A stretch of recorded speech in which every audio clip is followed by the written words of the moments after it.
saya kebetulan mempersamai perjuangan dari teman-teman TPUA. Ada Rizal Fadilah dan ada Kurnia Royani dan ada Rustam Effendi yang sekarang lagi dipanggil pertama sebagai tersangka. Nah, di samping saya ada juga PH, pembela hukum Pak Azam Khan, SH, MH, dan di samping saya ada Pak Doni Andri Cahyono. Beliau ini ketua harian dari Forum Tanah Air. Kalau saya sendiri memang double. Saya sekjen dari Forum Tanah Air dan juga sekjen dari APP Bangsa yang waktu itu ditanyakan oleh Ogi ya dari RH channel itu mempersamai saya waktu ke partai-partai ya dengan tujuan menginginkan dimakzulkannya Gibran Raka Buming Raka. Nah, sebenarnya ini ada kelanjutannya dengan adanya penelitian yang dilakukan oleh Dr. Rismon Sianipar. Nah, ini bukunya. Ini sudah membuat keyakinan bahwa Gibran Raka Buming Raka ini tidak punya ijazah SMA. Artinya sudah melanggar namanya aturan persyaratan undang-undang untuk menjadi calon presiden. Jadi sebenarnya sudah sangat gagal, apalagi setelah kita dulu APP TNI ya, yang juga mendatangi partai-partai ketika itu yang menjelaskan juga bahwa ini Gibran ini ya secara etika ya kan di atas dari hukum itu etika ya, itu sudah sangat melanggar sehingga dia dinamakan anak haram konstitusi. Nah, sekarang untuk kegiatan memakzulkan Gibran sudah sangat faktual dengan adanya buku ini ya. Apalagi saya dengar Dr. Rismon akan memberikan kepada anggota DPR, anggota DPD sebanyak 1000 buku. Menurut saya memakzulkan Gibran ini tidak susah banget. Yang pertama cuman hak angket itu cukup dengan 2 fraksi, 40 anggota DPR. Ya, dan itu diinvestigasi. Nah, sudah ada investigasinya, nggak perlu susah-susah. Udah ada nih, ya kan? Udah ada ke Australia, ada ke Singapura, segala macam. Ini udah merupakan MV investigasi. Jadi DPR itu dengan hak angketnya atau hak pendapatnya sudah ini sah. Lalu setelah itu maju ke MK. Dan MK saya yakin bahwa mereka-mereka yang ada itu kalau melihat keputusan-keputusan MK sekarang, mereka sudah sadar. Mereka harus berpihak kepada rakyat Indonesia, kepada negara Indonesia dengan keadilan. Dengan putusan-putusan yang membatasi Polri, yang membatasi polisi untuk menduduki jabatan sipil 2 kali, dan terakhir kemarin menegaskan kembali ya bahwa polisi ini tidak bisa jadi parsok. Nah, kalau dilihat begitu, setelah hak pendapat dan hak angket dilakukan oleh 2 fraksi dengan 40 anggota DPR masuk ke MK, dan setelah itu diputuskan oleh MPR. Nah, untuk MPR gampang banget, tinggal keputusan dari Prabowo sebagai ketua koalisi gendut partai politik. Dia tinggal memerintahkan kok, karena ini kan udah melanggar etika berat, dan yang kedua sudah terbukti bahwa dia tidak punya ijazah SMA ya. Ini hasil dari investigasi yang benar-benar tidak bisa terbantahkan ya. Otomatis Prabowo harus segera memerintahkan partainya yang koalisi gendut itu. Nah, sekarang mungkin Golkar yang akan menahan ya, tapi kalau sudah ada PKS, ada Gerindra, ada PD Perjuangan, ada PKB, itu udah bisa langsung. Nah, ditambah dengan DPD. Saya yakin 2026 ini Gibran Raka Buming Raka akan bisa dimakzulkan. Ya, jadi itu ketegasan saya sebagai ya salah satu sebagai sekjen FTA ya, Forum Tanah Air, yang juga mengkaji sebenarnya Pak Ketua Harian ini Pak Doni, kita udah mengkaji 2 kali. Jadi tidak berdasarkan apa istilahnya asal-asalan, kita melalui survei, melalui angket ya dari semesteran pemerintahan Prabowo. Salah satunya 92% rakyat mendukung dari hasil dari 100 semester itu untuk memajulkan Gibran. Nah setelah itu, setahun setelah itu pada tanggal setelah Oktober ya, setahun pemerintahan Prabowo, itu FTA juga mengadakan di 22 negara dan di 38 provinsi ya. Itu juga memasukkan yang namanya unsur bagaimana pandangan mereka terhadap Gibran. Itu hampir 98% tidak naik ternyata ingin memajulkan Gibran ini dimajulkan. Jadi bukan berdasarkan ya istilahnya omong-omong seperti ini, hasil kajian, hasil angket, hasil survei yang dilakukan oleh FTA kepada diaspora dan kepada rakyat yang ada di 38 provinsi.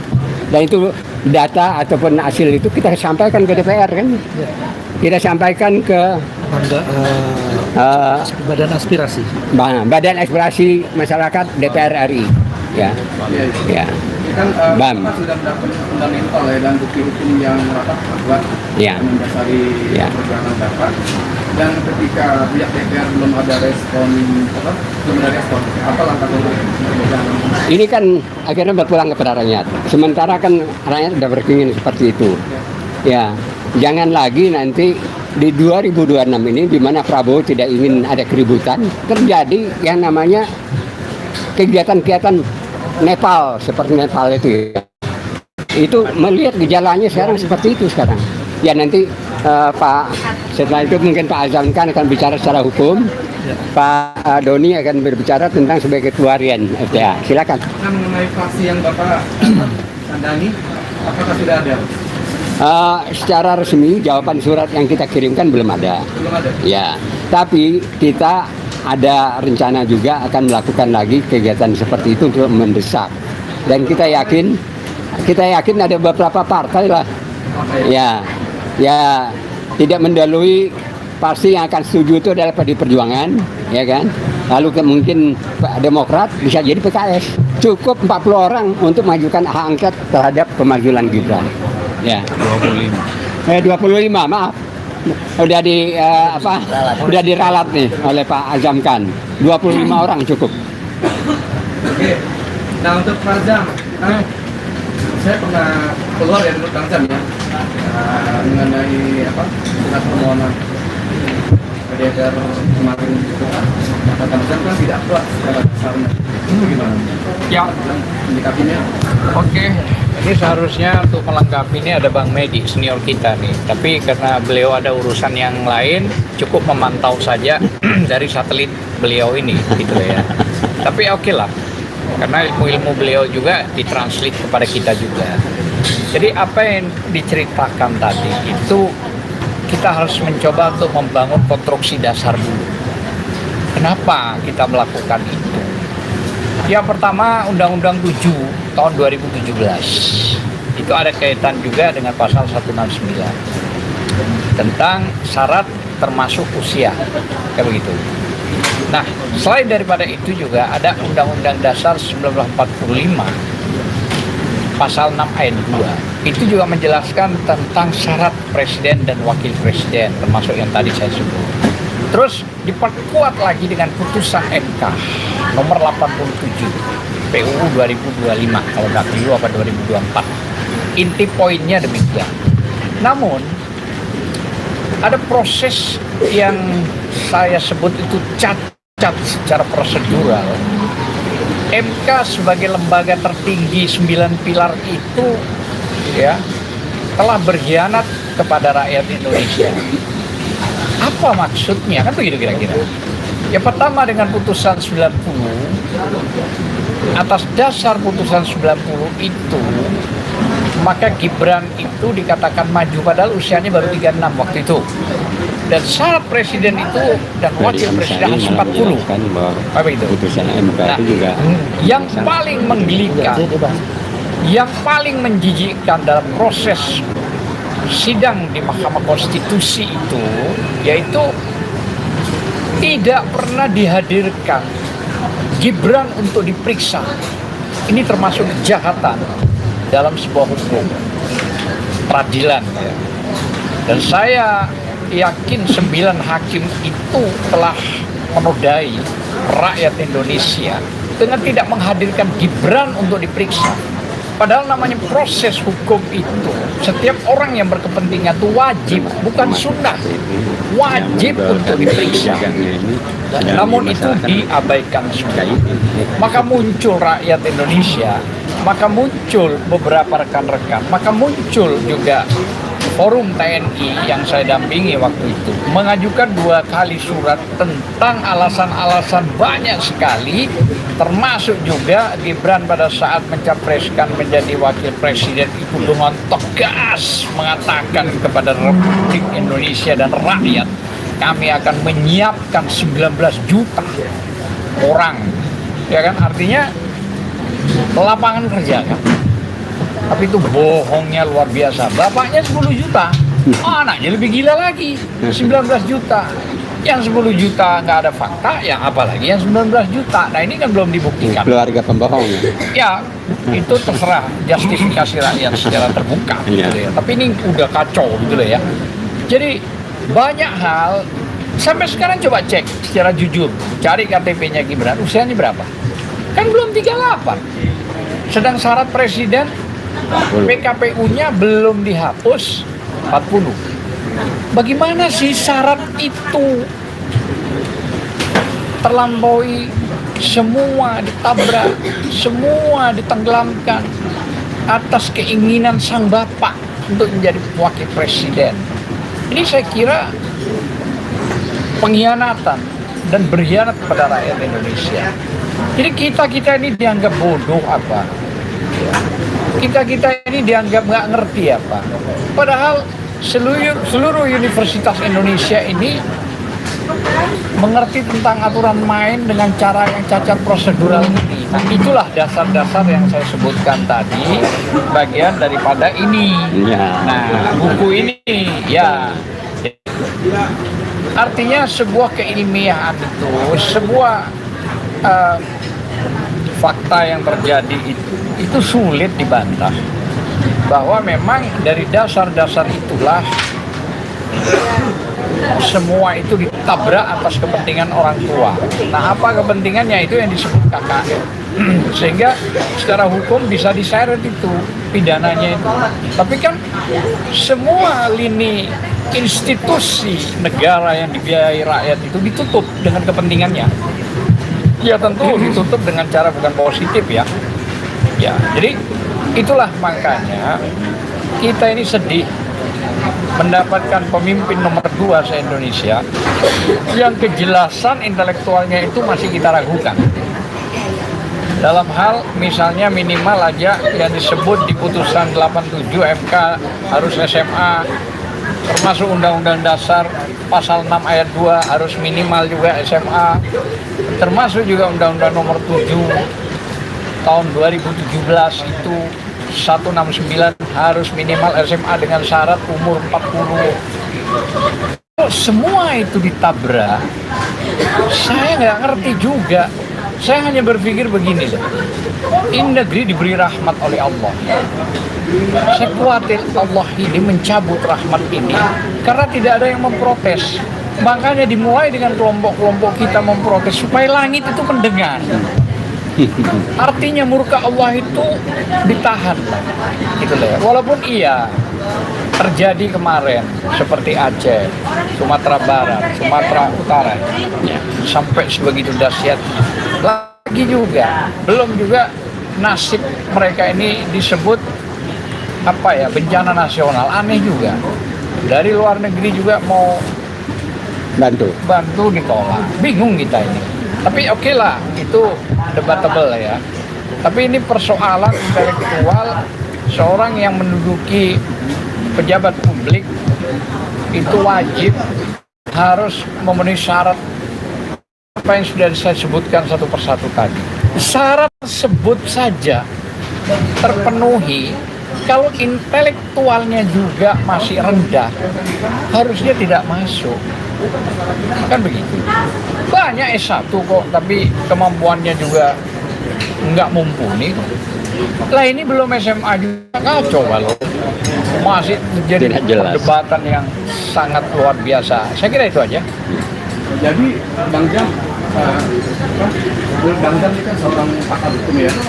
Nah jadi ketika suatu proses itu selalu tidak full ya, selalu dan malah yang diperlihatkan dari pertontonan itu bentuk ketidakadilan secara hukum. Nah jadi langkah hukum apa lagi yang harus kita menjawabkan?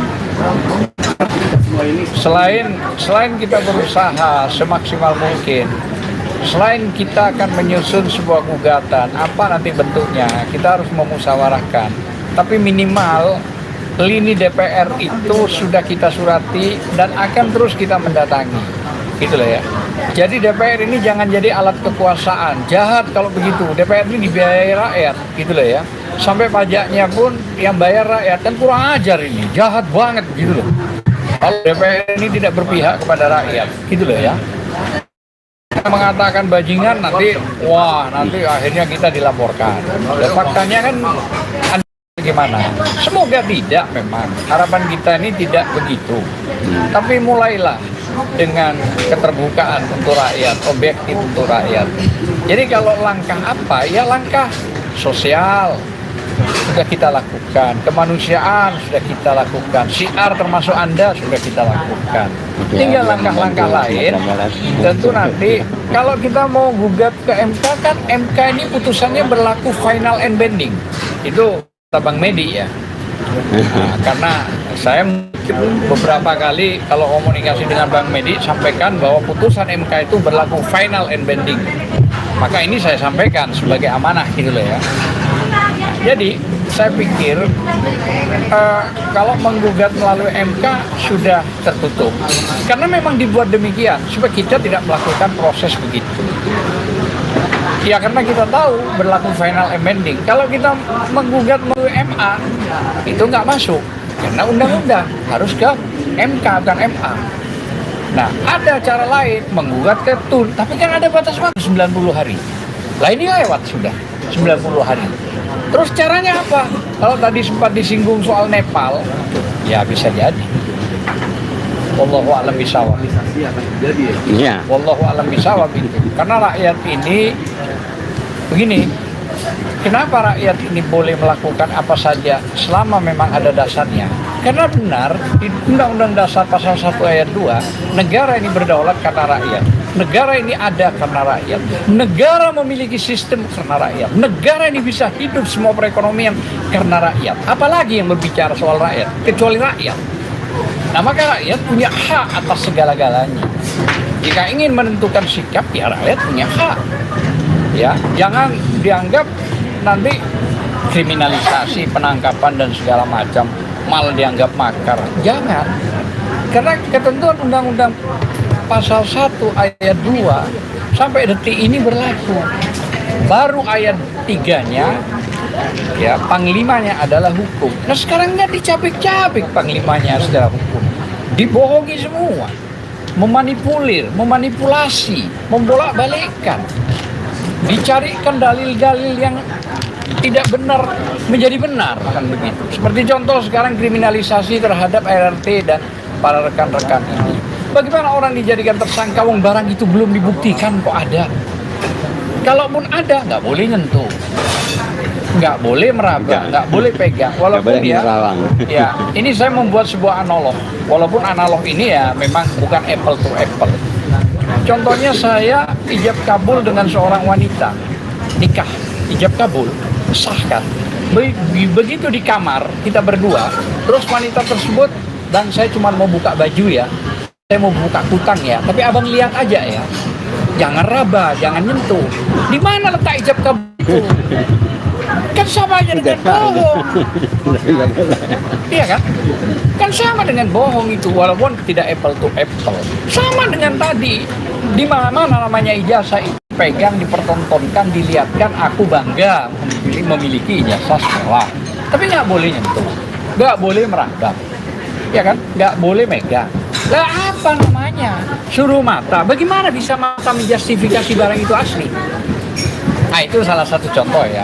Analognya yang saya sampaikan tadi bahwa kalau kita ijab kabul nikah sudah selesai, ternyata pada saat di kamar berdua si istri mau buka baju, aku cuma mau buka baju ya, aku cuma mau buka kuta, maaf ya mbak ya. Nah tetapi tidak boleh nyentuh, tidak boleh meraba, tidak boleh megang. Itu mengingkari ijab kabul dan bahkan marah Allah itu. Marah besar Allah itu. Makanya dengan ijab kabul itu kemarin terjadi waktu proses gelar perkara khusus. Gelar perkara khusus itu seharusnya tidak boleh dong cuma mau buka segel, tapi melihat, tidak boleh megang apa-apa itu. Kalau memang itu barang ada dan asli, kenapa harus ada syarat demikian gitu loh? Bagaimana? Sama aja sekarang saya butuh kopi susu, orangnya datang, diciumin cuma kepada kita. Oh, jangan diminum Pak, ciumin aja.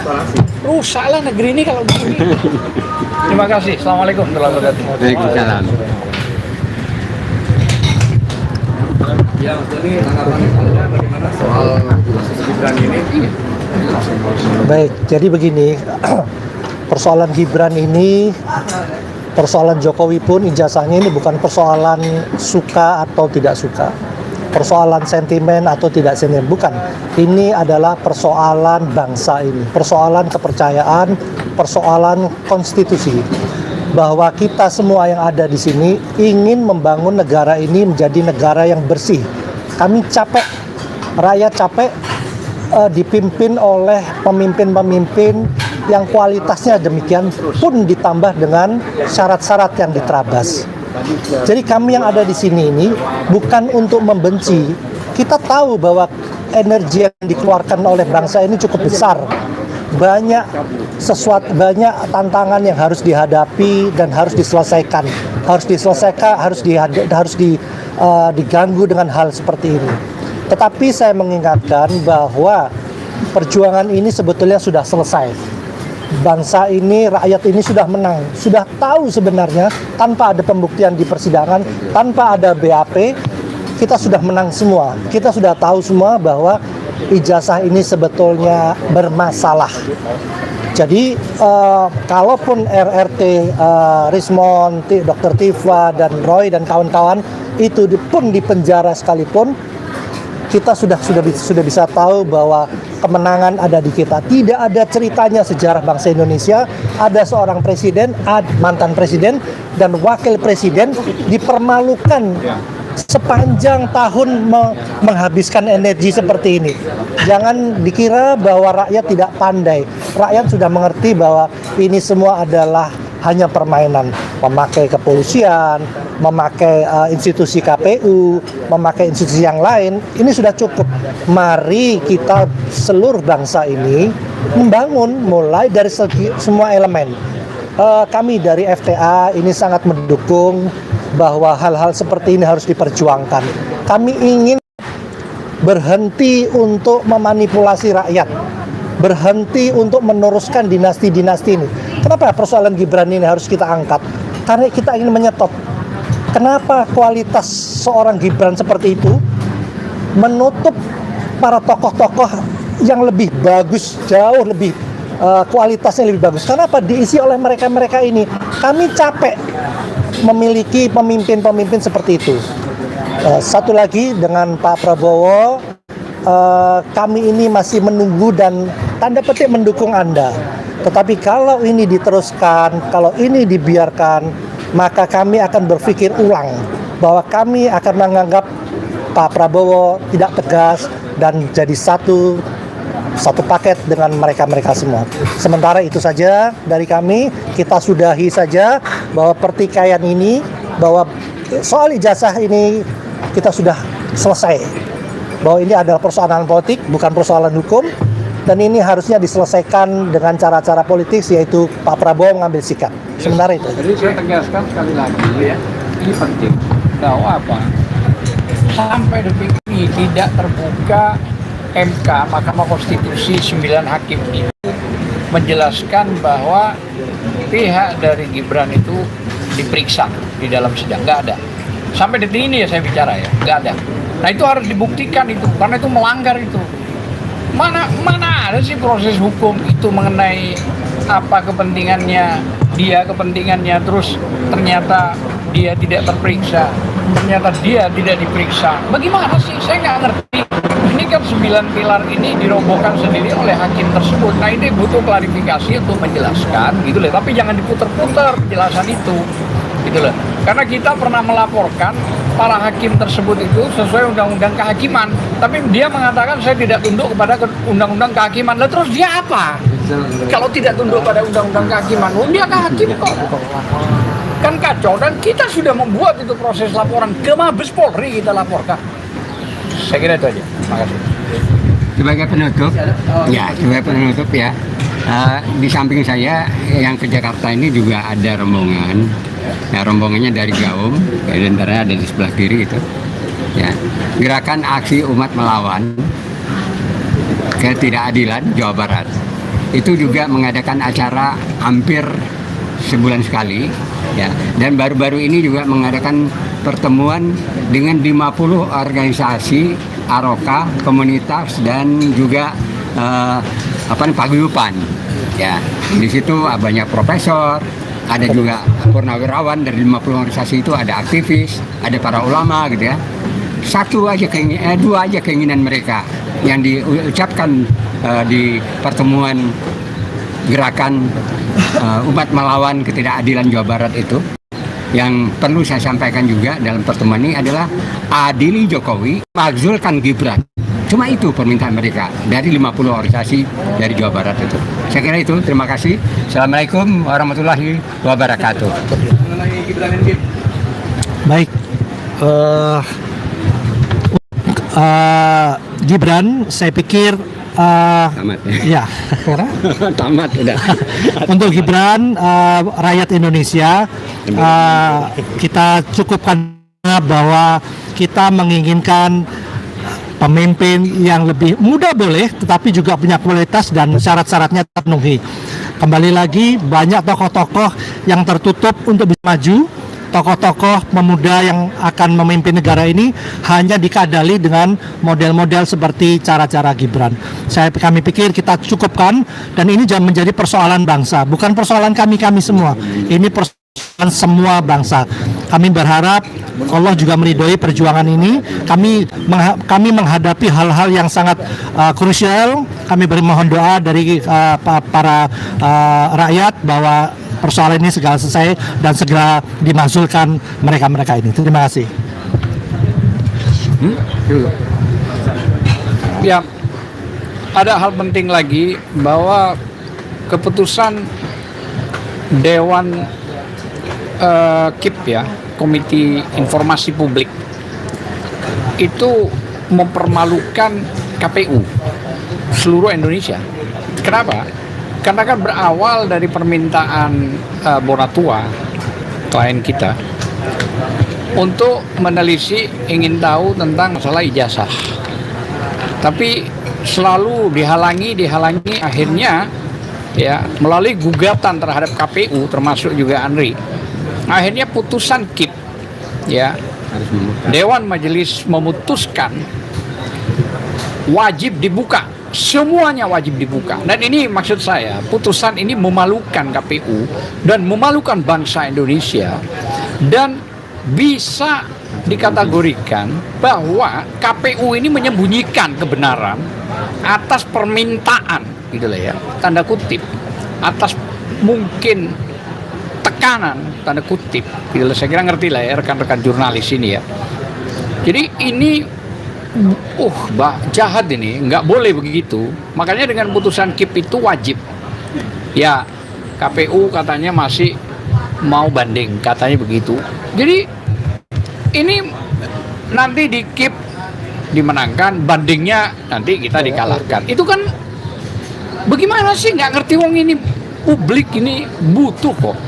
Ingatlah, pejabat publik, pejabat negara itu wajib hukumnya.